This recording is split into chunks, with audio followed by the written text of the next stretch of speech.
நம்ம ஊர்காட்டு ஆச்சார் சேனலில் இன்றைக்கி ஒரு ஹிஸ்டாரிக்கல் சர்ச் பற்றி தான் பார்க்க போகிறோம். இந்த சர்ச் நாகர்கோயில் பக்கத்தில் குமாரகோவில் அப்படின்ற ஒரு இடத்துல தான் இருக்குது. செயின்ட் தேவசகாயம் சர்ச் தான் இதோட பேர். சரி, யார் இந்த தேவசகாயம்? இவருக்கு ஏன் இவ்வளோ பெரிய சர்ச்னு பார்க்கலாம் வாங்க.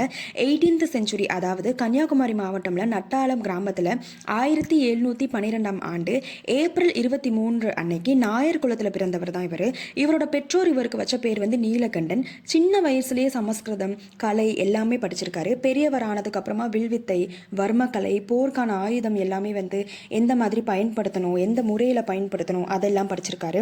அப்புறம் அவர் மார்த்தாண்டம் வர்மா அப்படின்ற ஒரு அரசரோட அரண்மனையான பத்மநாபபுரம் கோட்டை கருவூல அதிகாரியாகவும் வேலை செஞ்சிருக்காரு. இளந்தவளை கிட்ட இருக்கிற குஞ்சுவேட்டு நாயர் சமுதாயத்தை சேர்ந்தவங்க பார்கவி அம்மா அப்படின்றவங்க, அவங்கள தான் இவர் வந்து கல்யாணம் பண்ணியிருக்காரு.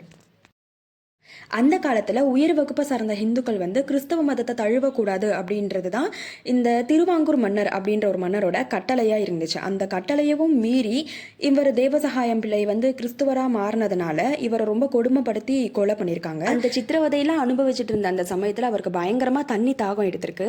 என்ன பண்ணாருன்னா, சுற்றி இருந்த எல்லாருக்கிட்டையும் அவர் தண்ணி குடிக்க கேட்டிருக்காரு. ஆனால் யாருமே கொடுக்கல. ஒரு கட்டத்தில் நல்ல இந்த அழுக்கு தண்ணி இருக்கு இல்லையா, சாக்கடை தண்ணி, புழுக்கள் நிறைந்த தண்ணியை கொடுக்கும்போது அவர் ஆண்டவர்கிட்ட வேண்டிக்கிட்டு முட்டி வச்சு இந்த பாறையில் இருக்கு இல்லையா, அந்த பாறையில் இடிச்சிருக்காரு.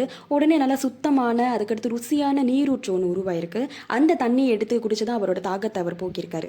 இவர் எப்படி கிறிஸ்தவ மதத்தை தழுவினார் அப்படின்னா, 1741 குளச்சல் துறைமுகத்தை பிடிக்க வந்தவங்க தான் டச் படையினர். இந்த படைகளெல்லாம் வந்து மார்த்தாண்டவர்மாவோட படைகள் தோற்கடிச்சிருச்சு. ஆனால் அந்த படை தலைவரான கத்தோலிக்க மதத்தை சார்ந்தவர் தான் பெனடிக்டஸ்.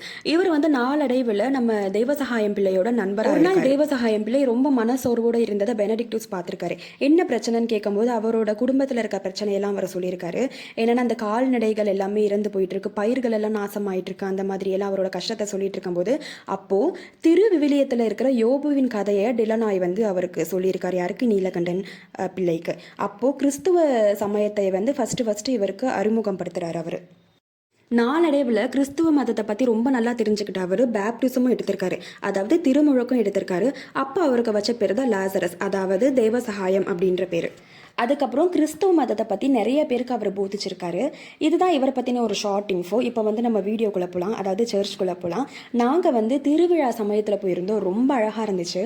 அது மட்டும் இல்லாமல் அந்த சர்ச்சை சுற்றி அவர் வாழ்க்கையில் பட்ட கஷ்டங்கள், அதுக்கடுத்து அவரோட கதைகள் எல்லாத்தையுமே சிலை வடிவத்தில் அங்கே வந்து அழகாக வடிவமைச்சு வச்சுருந்தாங்க. ரொம்ப சூப்பராக இருந்துச்சு அதை பார்க்கவே. நீங்களே பாருங்கள். அதில்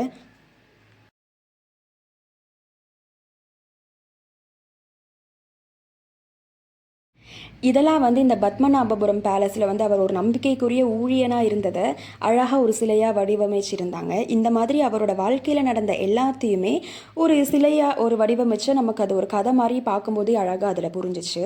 அடுத்து வந்து அவரோட திருமண வாழ்க்கை, அதாவது அவரோட கல்யாணம் நடந்துச்சு இல்லையா, அதை அழகாக ஒரு சிலையாக வடிவமைச்சிருந்தாங்க. நமக்கு அது கீழே வந்து போட்டிருந்தாங்க, இது என்ன, இது வந்து என்ன சிச்சுவேஷன் அப்படின்றத வந்து கீழே அழகாக நமக்கு வந்து எழுதி வச்சுருந்தாங்க. குளச்சல்ல இந்த டிலனாய் வந்திருந்தார் இல்லையா, அதாவது அந்த டச் படைத்தலைவர், அவரை நம்ம தேவசகாயம் பிள்ளை அவர்கள் வந்து சந்திச்ச அந்த தருணத்தை அழகாக வந்து சிலையில் வடிவமைச்சிருந்தாங்க. இதெல்லாம் நேரில் பார்க்கும்போது ரொம்பவே அழகாக இருக்கும் உண்மையாகவே. அது ஏதோ ஒரு ரொம்ப அழகாக பண்ணியிருந்தாங்க. அது எனக்கு எப்படி எக்ஸ்பிளைன் பண்ணுறதுனே தெரியலை. அதுக்கடுத்து வடக்கன் குளம் அப்படின்ற ஒரு இடத்துல வந்து அவருக்கு பேப்டிசம் நடக்கிறது, அதையுமே அழகாக அதில் சிலையாக செதுக்கி இருந்தாங்க. அதுக்கடுத்து வந்து இந்த திருமுறை தழுவியதற்காக மன்னன் தந்த மரண தீர்ப்பு, அதாவது நீங்கள் ஏன் இந்த மாதிரி பேப்டிசம் எடுத்தீங்க அப்படின்றதுனால வந்து அவருக்கு இந்த மரண தீர்ப்பு வந்து அவர் கொடுத்துருந்தார். அதாவது ரொம்ப அப்போதுலேருந்து அந்த கொடுமை ஆரம்பித்தது தான். அவரை வந்து அதுக்கடுத்து இந்த எரும மாட்டு மேலெல்லாம் ஏறி உட்கார வச்சு ஊர் ஃபுல்லாக கூட்டிகிட்டு போய் அந்த மாதிரிலாம் அவரை வந்து ரொம்ப கொடுமைப்படுத்தியிருக்காங்க. நீங்கள் அதை பார்க்கும்போது உங்களுக்கே அதில் புரியும் பாருங்கள். கடைசியாக அவரை வந்து கட்டி போட்டு வச்சு அவர் தண்ணி கேட்கும்போது யாருமே தண்ணி கொடுக்காம அவரை ரொம்ப கொடுமைப்படுத்திட்டு இருக்கும்போது அவர் முட்டியை வச்சு இடித்த அந்த பாறையிலிருந்து நல்ல சுத்தமான ருசியான தண்ணி கிடைச்சதை ரொம்ப அழகாகவே அதில் வந்து நமக்கு பண்ணி வச்சுருந்தாங்க. அதை பார்க்கும்போதே ரொம்ப அழகாக இருந்துச்சு. அப்புறமா வந்து இந்த ஒரு வேப்ப மரத்தில், அதாவது பட்டு போன ஒரு வேப்ப மரத்தில் அவரை கட்டி போட்டு கஷ்டப்படுத்துறத கூட அழகாக அதை பண்ணியிருந்தாங்க. அதாவது நான் ஃபஸ்ட்டு சொன்ன மாதிரி தான், அவர் வாழ்க்கையில் நடந்த எல்லாமே அதில் ஒரு சிலை ரூபத்திலேயே நமக்கு அதை புரிய வச்சுட்டாங்க. அடுத்து வந்து அவர் இந்த சுண்ணாம்பு சூழலில் வந்து தள்ளியிடுற காட்சி, அந்த காட்சியை கூட அழகாக சிலையாக செதுக்கியிருந்தாங்க. அதுக்கடுத்து என்ன இருந்துச்சுன்னா, ரகசிய திட்டமும் வீர மரணமும். திட்டம் போட்டு அவரை கொலை செய்ததுக்கு அப்புறமா, அவர் வீர மரணம் அடைஞ்சதுக்கு அப்புறமா கடவுள், அதாவது ஆண்டவராகிய இயேசு வந்து நல்ல ஊழியனுக்கான வெகுமதி அவருக்கு கொடுத்த மாதிரி ரொம்ப அழகாகவே அதில் செதுக்கி வச்சுருந்தாங்க. முக்கியமான விஷயம், 2012 டிசம்பர் இவருக்கு அருளாளர் பட்டம் வழங்கி சிறப்பிச்சிருந்தாங்க. அதுக்கடுத்து திருத்தந்தை பிரான்சிஸ் வந்து தேவசகாயம் பிள்ளை அவர்களை 2022 மே 15 அன்னைக்கு வந்து புனிதராக எல்லாருக்கும் அனௌன்ஸ் பண்ணார். அதாவது செயின்ட்டாக அனௌன்ஸ் பண்ணியிருந்தாங்க. இப்போது நான் உங்களுக்கு அந்த முட்டிடிச்சான் பாறை காட்டுறேன். அதாவது தேவசகாயம் பிள்ளை அவர்கள் வந்து முட்டியில் இடித்து தண்ணி வந்துச்சுன்னு நான் ஃபஸ்ட்டு சொல்லியிருந்தேன் இல்லையா, அதை உங்களுக்கு நேராகவே காட்டுறேன். என்னென்னா, கிட்டத்தட்ட எத்தனை வருஷம் இருக்கும் அப்போ தண்ணி ஊறிச்சு, சரி ஓகே, இத்தனை வருஷம் ஆயும் இன்னுமே அந்த இடத்துல தண்ணி ஊறிட்டு தான் இருக்குது. அதெல்லாம் வந்து கடவுளோட அதிசயம் தான். அந்த புனிதமான தண்ணியை குடித்தோம்னா உடலில் இருக்க நோய் நொடியெல்லாம் போகும் அப்படின்றது தான் மக்களோட நம்பிக்கை. உங்களுக்கு நான் காமிக்கிறேன் பாருங்கள். இப்போது அந்த தண்ணி நீர் ஊற்று இருக்கிற இடத்த தெரியுதா, அந்த ஒரு தூக்குவாளிலாம் கட்டி வச்சுருக்காங்க இல்லையா, அங்கே தான் நாங்கள் போய் எடுக்கும்போது ஃபஸ்ட்டு வரலை. ஏன்னா வந்து அப்போ தான் ஊறிட்டு இருந்துச்சு. ஏன்னா ஒரு ஆள் எடுத்ததுக்கப்புறம் அடுத்த லைனாக அது ஊறிட்டு இருந்துச்சு. நாங்களும் அதை எடுத்து ப்ரேயர்லாம் பண்ணதுக்கப்புறம் குடித்தோம். உண்மையாக சொல்லலாம், அவ்வளோ டேஸ்ட்டாக இருந்துச்சு. அவ்வளோ நம்ம அந்த தண்ணியை வந்து ஒரு சின்ன வாட்டர் பாட்டிலில் வீட்டுக்கும் கொண்டு போய்க்கலாம். ஏன்னா வீட்டில் இருந்து வர முடியாத ஆட்கள்லாம் இருப்பாங்க இல்லையா, அவங்களுக்காக இந்த புனிதமான தண்ணியை கொண்டு போய்க்கலாம்.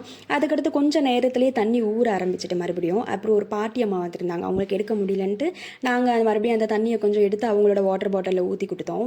அப்புறம் அவ்வளோதாங்க, நாங்கள் எல்லாமே முடிச்சுட்டு கரெக்டாக வெளியே வந்து பார்க்கும்போது சாப்பிட்றதுக்கு அவ்வளோ பொருள் இருந்துச்சு.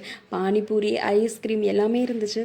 ஆனால் எங்கள் சேட்ட ஐஸ்கிரீம்லாம் தேவையில்லைன்ட்டாரு. அதனால் பானிபூரி, அப்புறமா வந்து இந்த காலிஃப்ளவர் பக்கோடா இதெல்லாம் வாங்கி சாப்பிட்டுட்டு அழகாக வீட்டுக்கு போயாச்சு. எவ்வளோ சூப்பராக டெக்கரேட் பண்ணியிருந்தாங்கன்னா, கிட்டத்தட்ட அந்த மெயின் ரோடுங்க, இந்த சர்ச் முடிச்சுட்டு வெளியே போகும்போது ஃபுல்லாகவே மெயின் ரோடு தான். அந்த மெயின் ரோடு ஃபுல்லாகவே லைட்ஸ் தான்.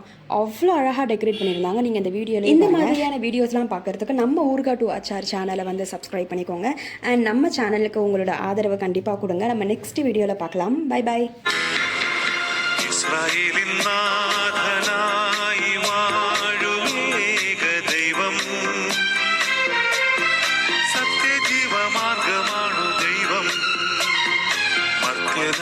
ഭൂമിയിൽ